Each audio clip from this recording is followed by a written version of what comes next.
Sudah masuk? Alhamdulillah masuk semua ya. Bertemu lagi dengan Ibu. Kalian bisa memanggilnya Bu Friska. Kali ini kita akan belajar tentang teks berita. Ada yang pernah dengar atau baca berita? Pastinya pernah ya. Nah, ini contoh berita yang kalian dengar di televisi. Berita mengenai banjir di Jakarta.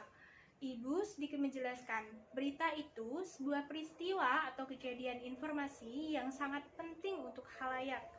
Berita bisa berupa tulisan dan lisan. Yang lisan berupa apa? Ya, benar, surat kabar, majalah, dan lain-lain. Yang lisan apa?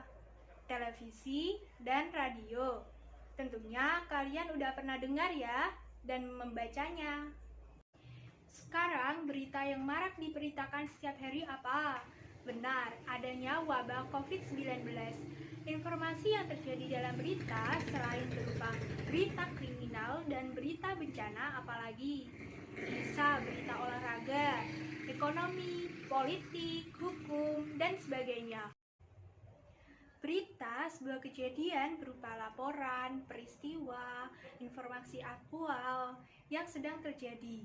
Maksudnya saat itu juga berita terjadi. Bisa juga berita yang sudah terjadi tahun lalu, minggu lalu, kemarin, tadi pagi, bisa tadi sore. Selanjutnya jenis berita ada 3. Yang pertama, berita langsung. Kejadian peristiwa beritanya baru atau langsung. Contohnya, informasi kenaikan harga BBM malam ini.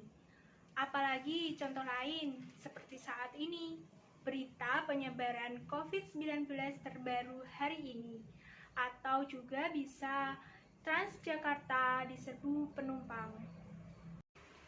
Yang kedua, berita ringan. Berita yang tidak diulas secara mendalam dan tidak mementingkan kebaruan berita, tetapi lebih menonjolkan manusiawi. Yang terakhir, berita kisah.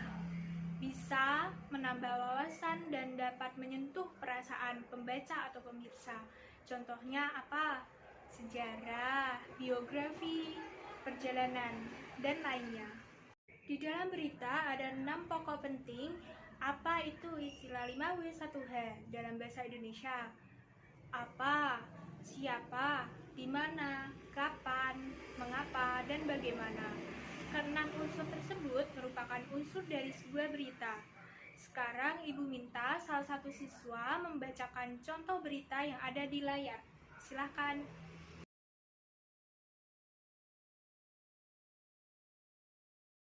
Setelah itu kalian carilah 5W1H dan diskusikan dengan temanmu yang terdapat dalam berita tersebut.